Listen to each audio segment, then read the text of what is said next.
Desejo a todos vocês um feliz sábado. Sintam-se bem na casa de Deus, sintam-se à vontade, mas sempre tendo em consideração que os céus estão abertos, os anjos se fazem presente nesse ambiente. Então, toda reverência, toda consideração deve ser dada a este ponto. E que Deus esteja no nosso coração, frutificando e semeando a boa semente. Amém.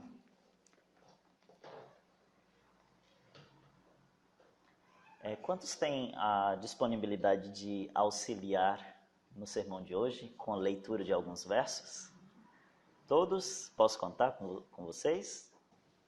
O sermão de hoje tem o título aqui, Desvendando o Santuário. É uma pretensão, vamos que dizer, humilde nossa, né? De tentar entender um dos assuntos mais relevantes para a fé adventista. Na verdade, sem o entendimento do santuário, cai por terra toda a ideia do adventismo, né? Que é aguardar a vinda de Cristo, mais uma vez a essa terra, numa data escolhida por Ele, para a salvação do seu povo. Então, se nós não compreendemos qual é a atividade realizada no santuário, qual a relevância e a importância disso, cai por terra toda a doutrina adventista. Pois bem, na palavra de Deus encontramos a ordem. Foi lido para a nossa meditação antes da oração. E as palavras foram: e me farão o quê? Um santuário. E eu, o Senhor, né, habitarei no meio deles. Portanto, o santuário pode ser entendido como a morada de Deus. O lugar onde Deus se faz presente, onde Deus permanece, onde Deus está. E o santuário foi elaborado, o santuário que nós temos ideia, né, essa imagem aqui, o santuário foi elaborado lá no deserto. Só que a sua origem não é no deserto. Moisés, ali o líder do povo, recebeu de Deus um modelo. Esse modelo foi dado pelo próprio Deus para que aqui na terra tivesse um santuário semelhante ao do céu, parecido ou aos moldes do céu. Então podemos entender, e veremos isso na palavra de Deus, que no céu existe também um santuário, que foi tirado como modelo para o tabernáculo no deserto. Pois bem, esse tabernáculo possuía alguns itens, alguns objetos, utensílios, que têm uma aplicação, uma tipologia na obra de salvação do homem. Vamos compreender passo a passo? O primeiro dos objetos, vamos começar aqui no pátio, né? O primeiro dos objetos, nós temos aqui a porta, né? Essa aqui é a porta, a congregação ficava ao redor. Como cada tribo se organizava, né, ao redor, era estipulado por lei. Tá? Então, tal tribo vai para o lado esquerdo, tal tribo aqui, a outra tribo aqui. Era uma lei ali entre o povo de organização e assim assentava o acampamento. Nós tínhamos aqui, vamos dizer que o muro, né, a cerca, e à frente era a porta. Aqui se chegavam as pessoas com as suas ofertas, entregavam para os ajudantes, né, do tabernáculo, estes encaminhavam a oferenda até os sacerdotes. Temos aqui, um novilho, né, um bezerro, sendo levado para o serviço, né, o holocausto. Então, o primeiro dos objetos em si, né, tirando a porta, é o altar do sacrifício. É chamado de altar do holocausto. Aqui nós temos a pessoa chegando com a oferenda, com a oferta, e o sacerdote ministrando, né, a queima dessa oferta no altar do holocausto. O altar do holocausto, então, ficava à frente, né, fora do tabernáculo, ou seja, no pátio, e ali eram sacrificados animais. Os animais poderiam ser cabritos, poderiam ser pombinhas, rolinhas, bezerros, novilhos, enfim, existia uma classificação de animais que eram tidos como ofertas, dependendo da situação. Vamos ouvir então a palavra de Deus, o que nos diz da aplicação do altar. Irmã Luísa, por gentileza, Hebreus 13, verso 12.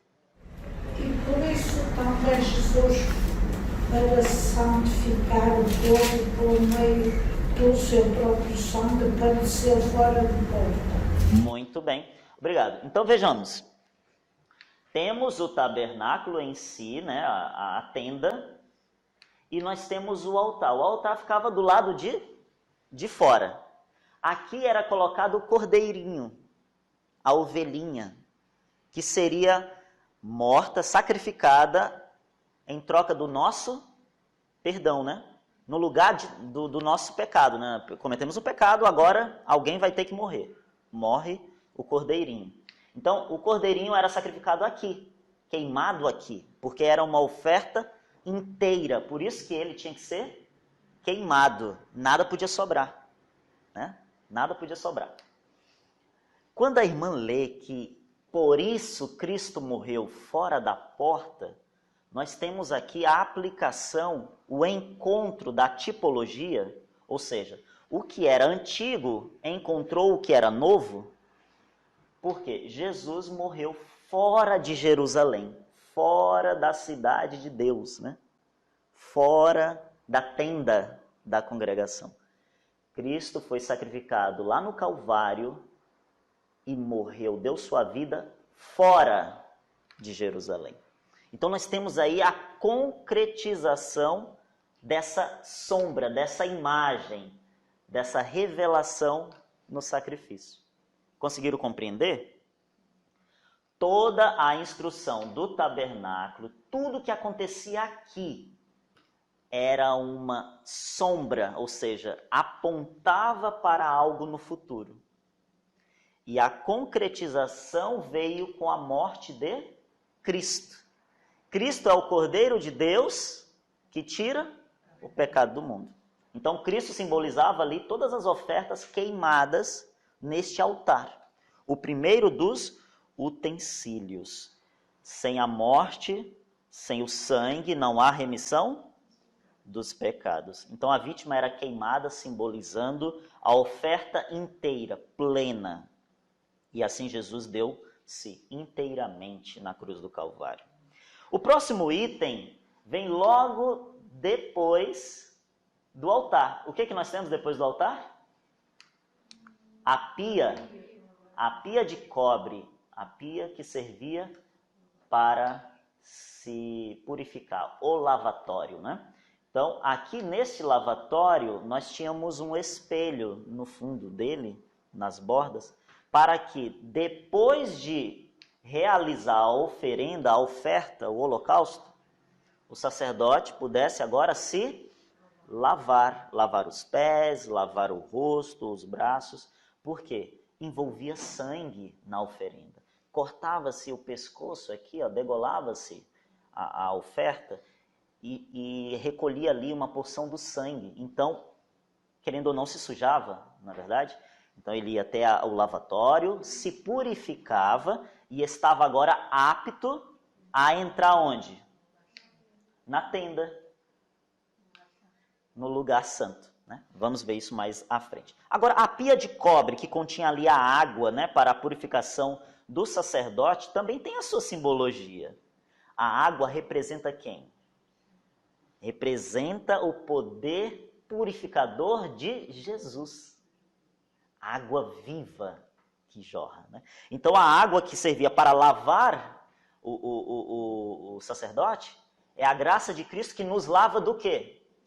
Do pecado, da mancha do pecado, da sujidade, né? Da sujeira do pecado. Então a água simboliza a graça de Cristo que nos purifica, que nos lava, que nos limpa. E como eu mencionei para vocês, dentro deste reservatório, do lavatório, existiam ali porções de espelhos que eram doados pelas mulheres. Esses espelhos não são como os espelhos de hoje, né? Olha, né? Em alta resolução, me vejo aqui perfeitamente. Os espelhos daquela época, daquela altura, daqueles dias, era um espelho ainda embaçado, feito de latão, feito de um instrumento muito rústico, mas para eles era um espelho. E esse espelho também tem uma simbologia. Irmão Carlos, Tiago, e depois solicito a Cristina. Tiago 1, 23 até o 25. Porque se alguém é ouvinte da palavra e não cumpridor, é semelhante ao homem que contempla ao espelho o seu rosto natural. Porque se contempla a si mesmo e vai-se, e logo se esquece de como era. Aquele, porém, que atenta bem para a lei perfeita da liberdade e nisto persevera, não sendo ouvinte esquecidiço, mas fazendo da obra, este tal será bem-aventurado no seu feito. Muito bem. Olha, esse verso é bem interessante. Ele fala assim, quem lê aqui a palavra de Deus, quem ouve a palavra do Senhor e não pratica, ouve e sai pelo outro ouvido, né? E não pratica, é como alguém que se olha no espelho, vê que tem alguma mancha, fica se olhando e vai-se embora. E esquece da mancha, vai-se embora. Agora, por outro lado, aquele que ouve e pratica é aquele que se olha no espelho, vê a mancha e faz o quê? E vai limpar.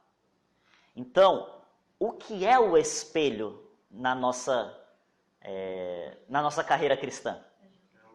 É a lei de Deus. Por que é a lei de Deus?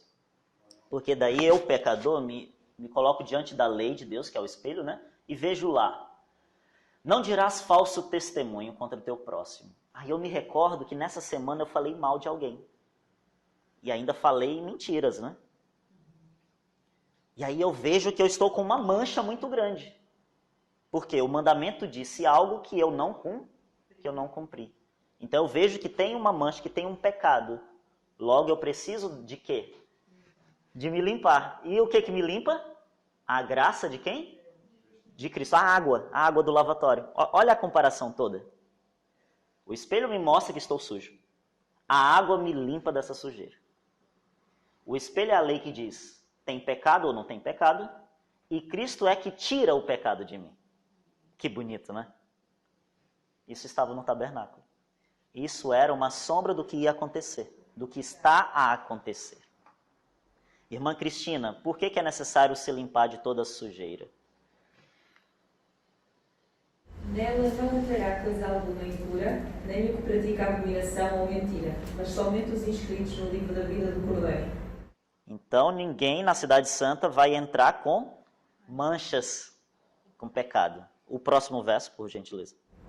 Bem-aventurados os que lavam as suas roupas, para que tenham direito à árvore da vida e possam entrar na cidade pelas portas. Amém. Então vejam só vai entrar no céu aquele que estiver lavado e purificado no sangue de Cristo, ou seja, na graça salvadora de Cristo. Essa era a simbologia do lavatório, a água e o espelho. Uma vez purificado, o que acontecia? O sacerdote adentrava o lugar santo. Ele entrava com a porção do sangue recolhido da oferenda, da oferta. Pois bem, agora nós precisamos entender que aquela tenda era dividida em 2 espaços.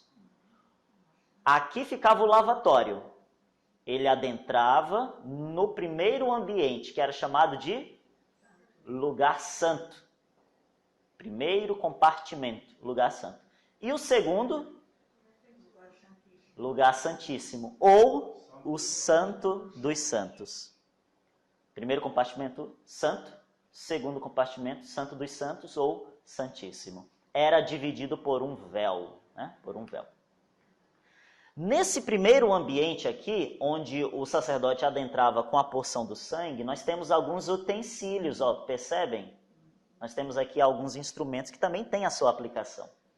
Vamos ver o primeiro deles? No lugar santo nós tínhamos o candelabro. É um nome difícil, né? Ou castiçal, prefiro castiçal, mais simples, né? O castiçal. Ele possuía quantas velas? 7 velas. Por que 7? O 7 tem uma importância muito grande na Bíblia, né? Mostrando a plenitude, a perfeição, a completude daquilo. Daquilo o quê? Vejamos. Então, no lugar santo, tínhamos ali o primeiro dos utensílios, o castiçal, contendo 7 lâmpadas, perfeição, né? Representando a plenitude do Espírito Santo, né? A iluminação perfeita do Santo Espírito de Deus. Mas, além disso, nós temos ali em João, capítulo 8, versículo 12, esse versículo está a cargo da irmã Zilma, não é isso? 8, versículo 12, o que está escrito? Falou-lhe, pois, Jesus, outra vez, dizendo, eu sou a luz do mundo. Quem me segue não andarás em trevas, mas terá a luz da vida. Muito bem, então quem é a luz do mundo? Jesus é a luz. E quem, muito obrigado, Manzilma. E quem anda com Cristo não anda em trevas, não anda na escuridão, anda na luz. Então aqui nós temos as lâmpadas simbolizando a luz do entendimento, né, vinda do Espírito Santo, mas também simbolizando a obra de Cristo como uma obra que vai livrar o mundo do quê? Das trevas, né? A obra de Cristo vai iluminar o mundo, vai mostrar uma direção, um caminho.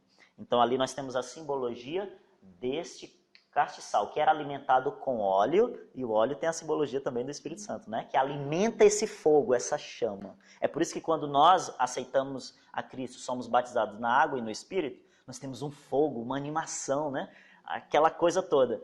É o poder do Espírito Santo, né? E aí a gente tem que sempre estar iluminando, né? Isso aqui ficava constantemente aceso. Assim deve ser a nossa vida, constantemente acesa. A chama de Cristo, do primeiro amor, aquela animação pela salvação. O próximo item que nós temos, já a irmã Amélia vai ler, nós temos uma mesa. Essa mesa continha alguns pães, né? Chamado os pães da proposição. E qual a simbologia, então, desse pão, né? João, capítulo 6, 50, é a irmã Carla, não é? 6, versículo 50. Este é o pão que desce do céu, para que todo aquele que dele comer não morra. Muito bem. Então, quem é o pão? Jesus. Ele é o pão vivo que desceu do céu. Quem come de Cristo não sente fome. E quem bebe da água que Cristo tem, também não sente sede. Porque Cristo é o mantimento perfeito, né? Ele mantém-nos através da alimentação da sua palavra, não é verdade? Então Cristo é o pão da vida, é o mantimento. Cristo também tem uma simbologia na produção do pão. O pão feito do trigo, o trigo para ser farinha precisa ser moído, pisado, amassado. Assim Cristo foi pisado, moído por causa dos nossos pecados. Então é uma simbologia também de Cristo. Tudo aponta para Cristo. Agora nós temos o último dos itens.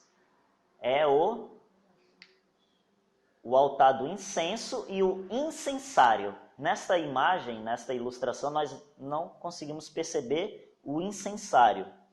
Temos aqui o altar do incenso, onde era queimado o incenso, e depois recolhido em um instrumento, né, uma caixinha com uma cordinha, onde o sacerdote balançava e aquela fumaça ia perfumando todo o ambiente. Então, aqui na ilustração, perdemos o outro instrumento. Mas aqui é o altar do incenso, onde era queimado o incenso, recolhido ali, e através do incensário, o sacerdote perfumava todo o ambiente. Qual a simbologia desse instrumento? O que isso tem a ver, né? A ver com todos nós.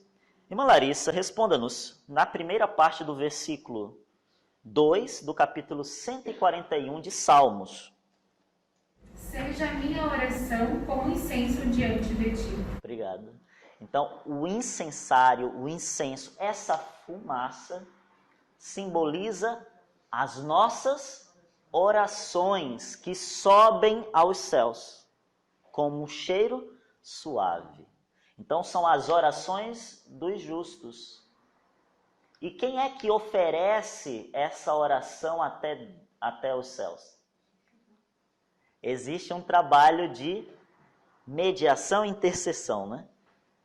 O que nos é revelado que o Espírito Santo leva as nossas orações até Cristo. Cristo agora pega as nossas orações e leva até o Pai. Como que isso é feito? O sacerdote, quando chegava até aqui, ele pegava aquela botija com sangue e espargia ali junto do incenso. Então, dentro desse incenso tem sangue também. Uma porção do sangue recolhido lá da oferta. Por quê? Porque as nossas orações, sem os méritos de Cristo, nada valem. Deus nem recebe. O Espírito Santo leva as nossas orações até o alto, né, até Cristo. E Cristo agora pega o seu próprio sangue, ou seja, os seus méritos, e diz: Pai, o meu sacrifício foi por essa pessoa que está entregando a sua oração. Aceita. E agora, Deus, não por sua oração, por suas palavras, mas pelos méritos de quem? De Jesus, recebe a minha e a sua oração. É assim que funciona. O Espírito Santo coloca as palavras certas na nossa boca, para falar aquilo que o nosso coração precisa. E Cristo agora completa com seus méritos. E aí Deus recebe como cheiro suave. E o sangue é muito importante nesse sistema. Irmã Amélia, Hebreus capítulo 10, verso 19. Tendo, pois, irmãos, ousadia para entrarmos no Santíssimo Lugar pelo sangue de Jesus. Tá bem, é só isso mesmo. Então, a nossa ousadia não consiste nas palavras humanas. Não é porque eu tenho mais estudo, porque eu oro melhor, ou porque eu já tenho muita experiência de igreja. Não. A nossa ousadia em orar é porque tem os méritos de quem? De Jesus. Tem o sangue de Cristo. E o sangue de Cristo é que vai tornar a minha oração aceitável a Deus. Logo em frente nós temos o véu, né? Esse véu está aqui à frente. Ele é um véu vermelho, também simbolizando ali o sangue de Cristo. E esse véu, esse pano, essa cortina, separa o primeiro compartimento do segundo. O lugar santo do lugar santíssimo. O lugar santo do Santo dos Santos. Nesse segundo compartimento, nós temos ali o primeiro e único objeto, que é a arca da aliança. Essa arca era coberta, né, por uma tampa, onde tínhamos ali dois anjos, né? Isso, não deixam de ser anjos, mas anjos especiais, que eram chamados de anjos cobridores. Esses querubins assistiam na presença de Deus. E nós temos conhecimento de que um deles abandonou esse serviço e quis ser adorado como Deus. Lúcifer, mais conhecido como o inimigo das nossas almas, Satanás. Então, os anjos cobridores, eles cobrem ali o trono, eles ficam assistindo, ou seja, dando assistência ao trono, e estão ali constantemente diante da glória de Deus. Por isso que nessa região, quando o sumo sacerdote ali chegava, nessa região vinha a glória de Deus. Diz que o tabernáculo todo ficava iluminado. Iluminado pelo quê? Pelo castiçal? Pela glória de Deus. O Shekinah, a presença de Deus, se manifestava visivelmente aqui, no propiciatório. Esse local era tão especial que só podia ser adentrado uma vez ao ano. Voltando, o lugar santo, onde tem lá a mesa, o castiçal e o incensário, o altar do incenso, era visitado diariamente. Todo dia o sacerdote ia até lá. Mas um dia no ano, um único dia, o lugar Santo dos Santos era visitado, não por sacerdote, mas pelo sumo sacerdote, ou seja, o chefe dos sacerdotes, o sacerdote mais experiente. Só ele podia entrar no lugar Santo dos Santos.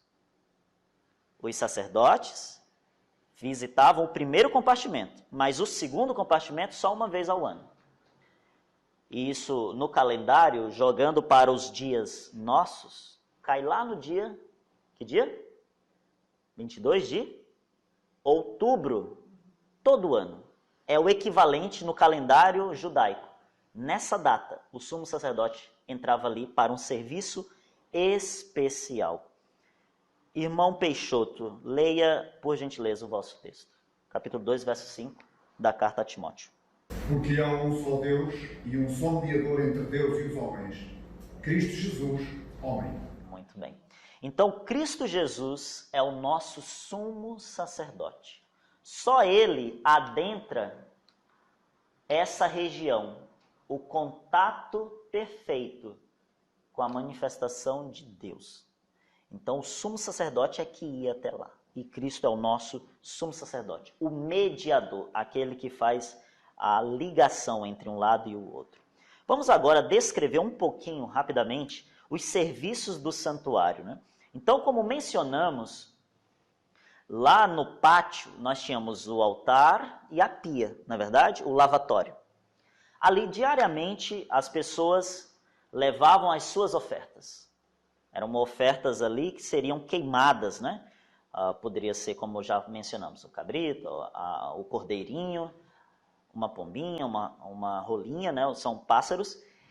E isso dependia muito das posses da pessoa.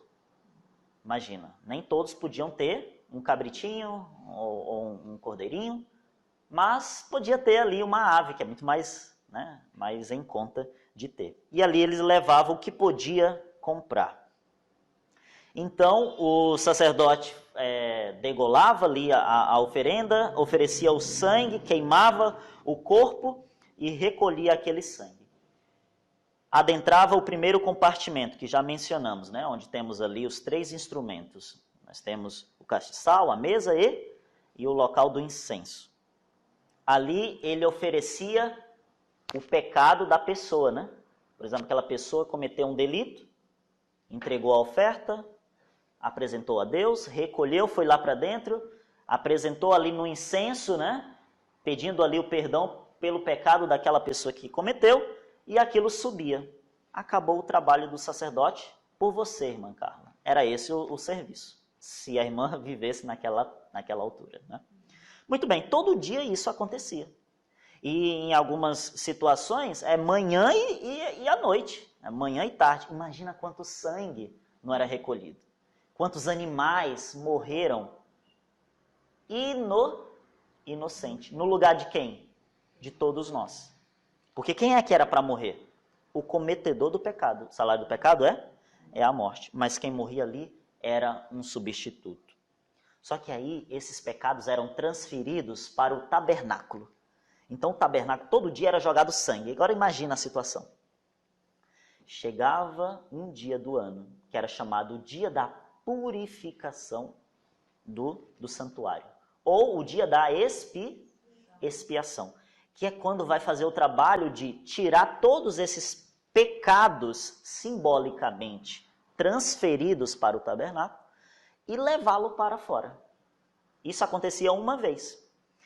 O dia de purificação ocorria no 10º dia do 7º mês. Isso no calendário antigo judaico. O primeiro dia desse mês era o dia das trombetas, em que os israelitas examinavam o coração a fim de pôr sua vida em harmonia com a lei divina.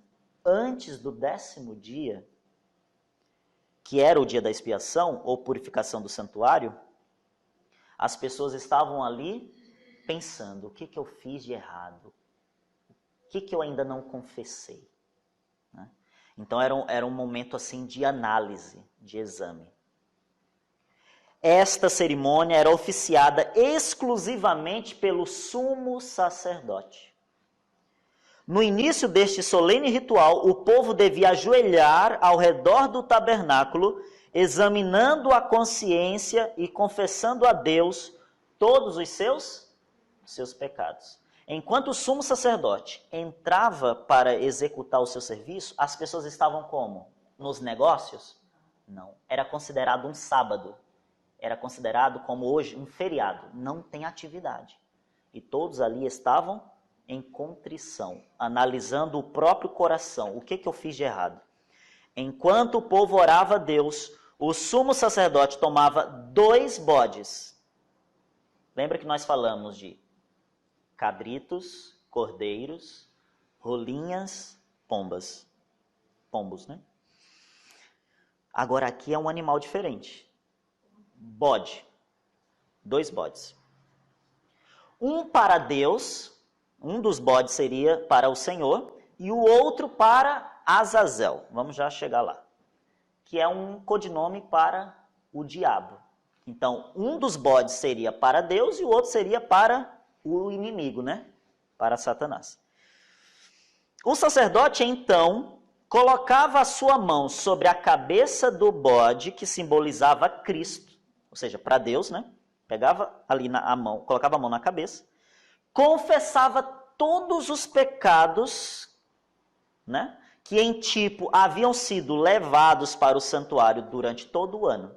Então vamos lá, recapitulando. Todo dia os pecados eram perdoados matando-se animais. Entenderam isso, né? Pegava o sangue, jogava ali, transferia os pecados para a igreja, né? Para o tabernáculo. Chegava um dia do ano em que pegava-se um bode, fazia ali uma oração e pegava todos esses pecados do ano e colocava sobre a cabeça daquele animal. Transferia os pecados simbolicamente para o animal. Então matava o animal, aparando o sangue numa vasilha.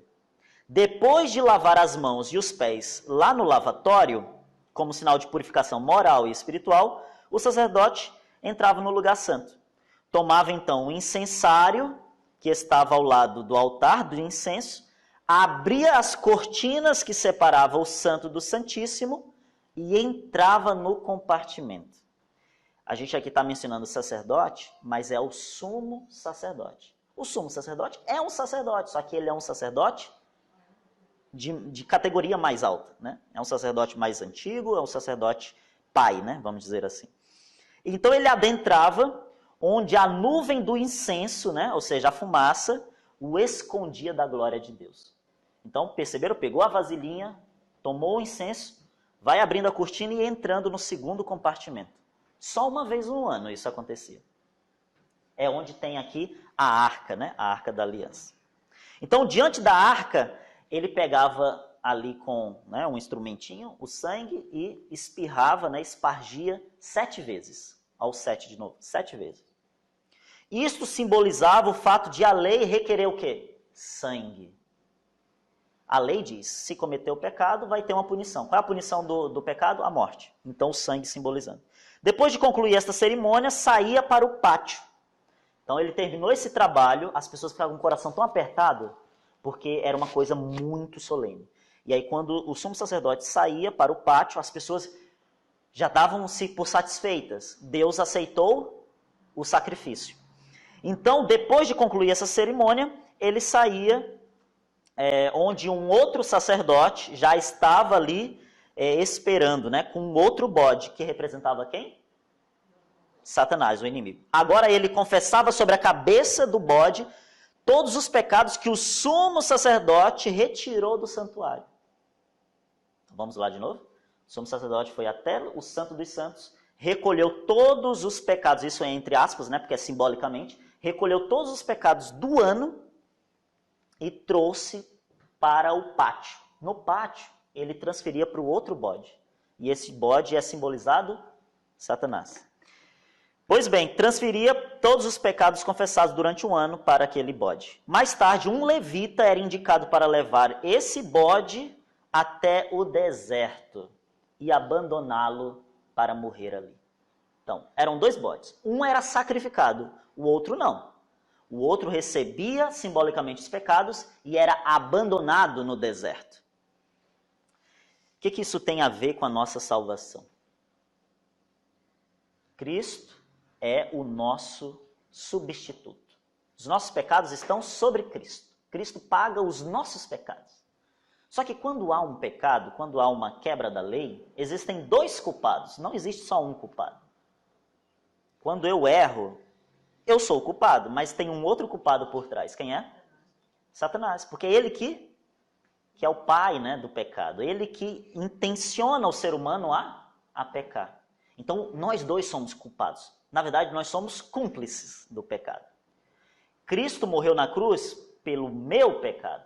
Não pelo pecado de quem? De Satanás. Entenderam aí? Cristo morreu pelos pecados dos homens, mas do inimigo, de Satanás e seus anjos, não. O sacrifício de Cristo não é por eles, foi por nós. Portanto, um dos bodes era sacrificado, sendo Cristo, e o outro bode, simbolizava o diabo, seria solto no deserto, para ali pagar ele mesmo pelos seus pecados, por todos os pecados. Assim vai acontecer. Quando Cristo voltar a este mundo para tomar a sua igreja, os seus salvos, esse mundo vai passar por uma época, um deserto, chamado milênio, ou seja, as pessoas estarão paradas, mortas, e alguém estará preso no deserto que será o mundo. Quem é essa pessoa? Satanás. Ele terá ali 1000 anos para fazer a análise da sua própria vida, da sua culpa, por 1000 anos. E quando Cristo regressar novamente a este mundo, para estabelecer o seu reino, depois de viajarmos o universo por 1000 anos, Cristo volta a este mundo, o fogo consome tudo, e aí a nova terra será colocada neste planeta, e o inimigo será destruído para todo sempre. Pecado. Ramo, raiz e folha, tudo será consumido. Essa era a simbologia do dia da expiação. E sabe o que nos assusta? É que nós estamos justamente neste dia, no dia da expiação. Existe uma profecia que não nos vai caber mencionar agora, devido ao horário, mas essa profecia foi dada a Daniel, que diz que em 2300 tardes e manhãs, o santuário seria purificado, ou seja, limpo. Nós entendemos que esse santuário não é a terra. Esse santuário está no céu. Porque quando Cristo morreu e ressurgiu dos mortos, ele foi para onde? Foi para o céu. Foi para o céu fazer o quê? Foi fazer o quê no céu? Foi interceder por nós. Onde nós encontramos isso? Na palavra de Deus. Quem pensa que o santuário é coisa do Antigo Testamento está muito enganado. A epístola aos Hebreus apresenta toda a aplicação do santuário. Hebreus capítulo 8, versículo 1 e 2. Ora, o resumo do que temos dito, ou seja, o resumo desse sermão de hoje, é que nós temos um sumo sacerdote, que está onde? Está sentado nos céus, ao lado direito do trono da majestade. Ministro do santuário, do verdadeiro tabernáculo, o qual o Senhor fundou, e não o homem. Então Cristo, quando foi para o céu, não foi passear no céu, ele foi continuar o seu trabalho, porque aqui na terra, Cristo não era sacerdote, aqui na terra ele era o quê? O Cordeiro de Deus que tira, então ele era o animalzinho que seria morto no nosso lugar, ele era o Cordeiro de Deus. Quando subiu ao céu, tirou o traje de oferenda e vestiu as vestes do sacerdote. Qual era o trabalho do sacerdote? Pegar ali toda aquela oferta, ir até o incenso, levar a Deus em forma de fumaça. Isso Cristo fez por um período de tempo. E quando nós lemos na profecia de que até 2300 tardes e manhãs o santuário seria purificado, simboliza que chegaria uma hora em que Cristo sacerdote teria que tirar as vestes de sacerdote e colocar as vestes do quê? De sumo sacerdote. De sacerdote maior, para fazer a purificação de todo o pecado do santuário. E que santuário é esse? O céu, onde ele está agora. E como é que nós sabemos? Através da explicação da profecia. A contar pelos dias proféticos, essa profecia entrou em concretização lá no ano de 1844. E isso cabe num estudo muito particular que podemos fazer numa outra altura, num outro momento. Mas nós entendemos que desde 1844, Cristo já não é mais o Cordeiro de Deus, já não é isso no presente. É claro que ele é para todo sempre, a oferta perfeita. Mas ele já deixou a função de Cordeiro, deixou a função de sacerdote. E hoje a função dele no céu é de sumo sacerdote, a purificar todo o santuário dos nossos pecados, tirando os nossos pecados de lá, dos registros.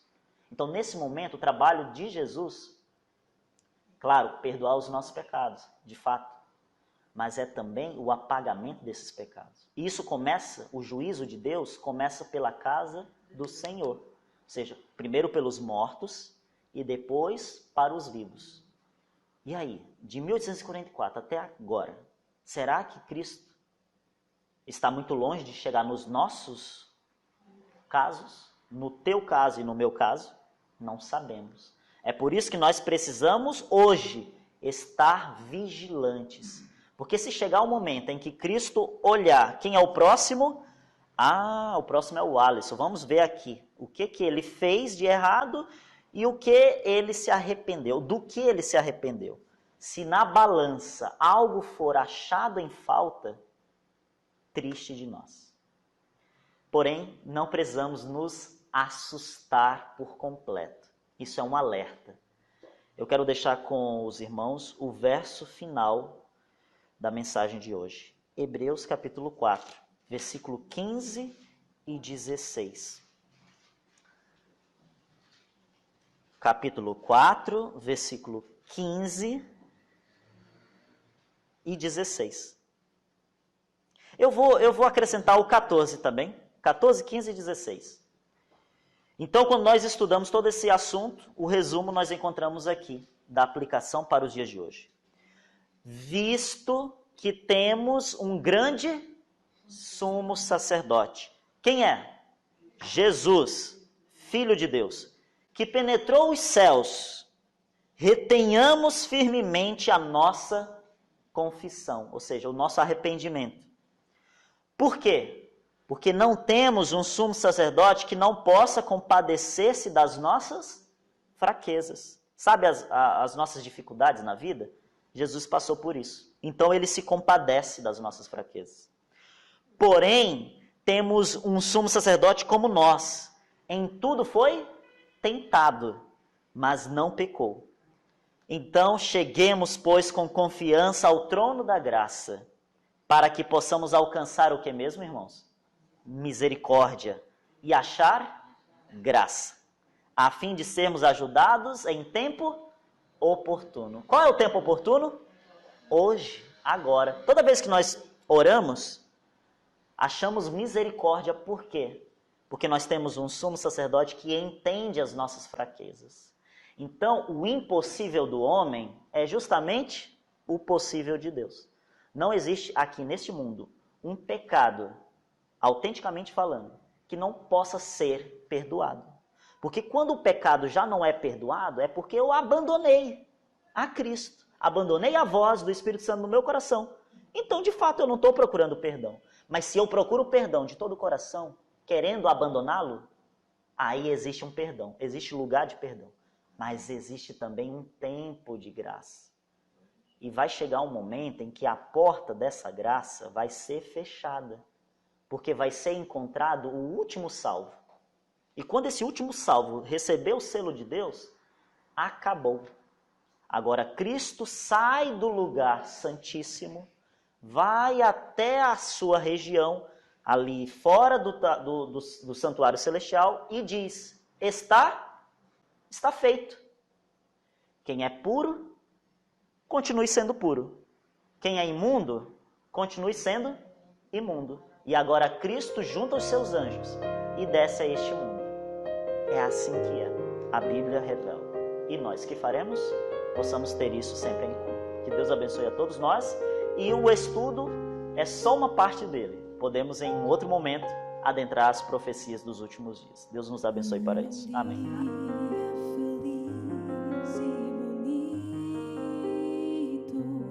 Deus mostrou